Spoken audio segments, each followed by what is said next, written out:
It was a day that began with promise. The sun shone brightly in Dallas on November 22, 1963. President John F. Kennedy and his wife Jacqueline smiled and waved at the cheering crowds, embodying a new era of American optimism. The motorcade moved slowly through the streets, a symbol of confidence and hope. Suddenly, rifle shots shattered the celebration. Cheers turned to screams. In seconds, the dream of a new generation was violently extinguished. News of the assassination spread like a shockwave across the country and the world. People everywhere stopped, unable to comprehend what had happened. The sense of loss was immediate and profound, a collective wound on the nation's soul. Kennedy's death was more than the loss of a leader. It was the end of an idea. America's age of innocence was over, replaced by sorrow and confusion. The nation entered a period of mourning, united in grief as solemn ceremonies played out on television. Iconic images, the riderless horse, the grieving widow, the young son saluting, became etched in memory. The question of what if has haunted America ever since. Kennedy had challenged Americans to be better, to reach for the stars, and to serve their country. His death left a void that could never be filled. The assassination created a dividing line in American history, before and after Kennedy.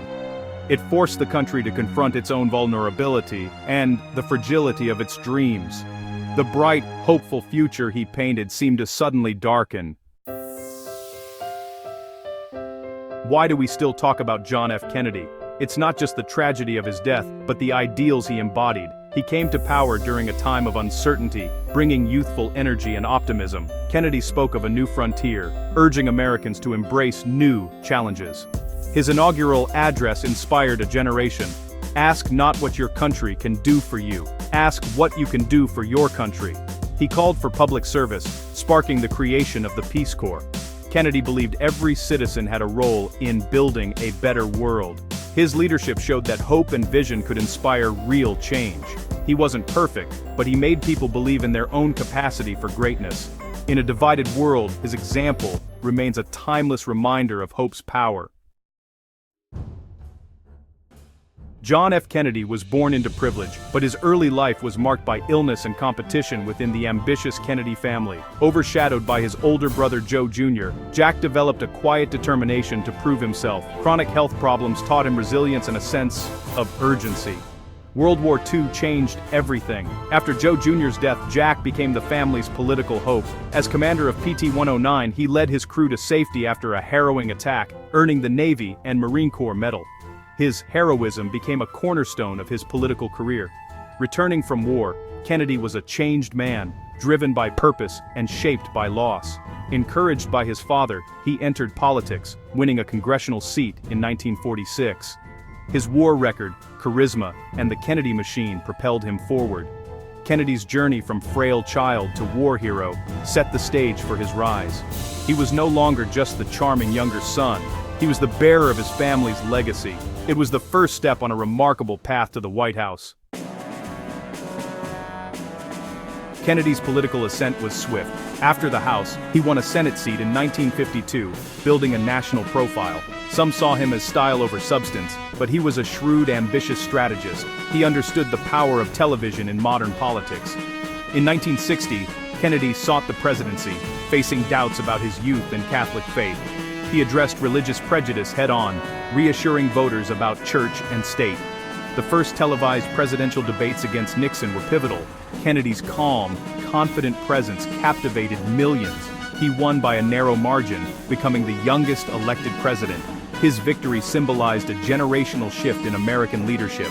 Kennedy's inaugural address called the nation to a new frontier of challenges and opportunities. He inspired a sense of shared purpose and national pride. The world watched as a dynamic new leader took the helm. As president, Kennedy's new frontier was a call to courage, innovation, and service. He challenged Americans to tackle poverty and injustice at home, and to promote peace abroad. His inaugural address echoed through history. Ask not what your country can do for you. Ask what you can do for your country. This call to service led to the creation of the Peace Corps, sending young Americans abroad to help others. The program became a symbol of American goodwill and idealism. Kennedy's vision demanded moral and political courage. He believed leadership meant making the right choice, even when unpopular. His book, Profiles in Courage, celebrated those who stood by their principles. As president, he faced crises that tested his resolve and vision. The new frontier was not just a policy, it was a challenge to the nation's character.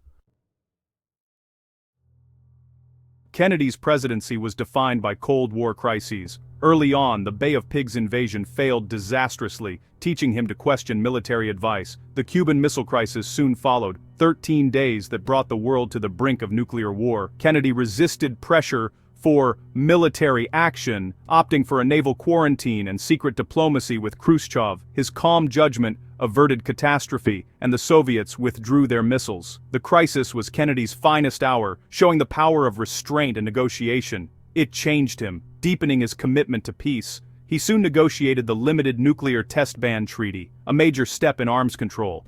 Kennedy learned that true security required courage and diplomacy, not just confrontation. His leadership helped pull the world back from the edge. At home, Kennedy faced the urgent challenge of civil rights. Initially cautious, he was moved to action by the moral force of the movement and shocking violence in the South. In 1963, he called civil rights a moral issue and sent a comprehensive bill to Congress. At the same time, Kennedy looked to the heavens, challenging America to land a man on the moon before the decade's end. The space race became a symbol of American ambition and innovation. Kennedy's bold vision inspired a generation of scientists and engineers. The fight for civil rights and the race to the moon were both part of his unfinished agenda.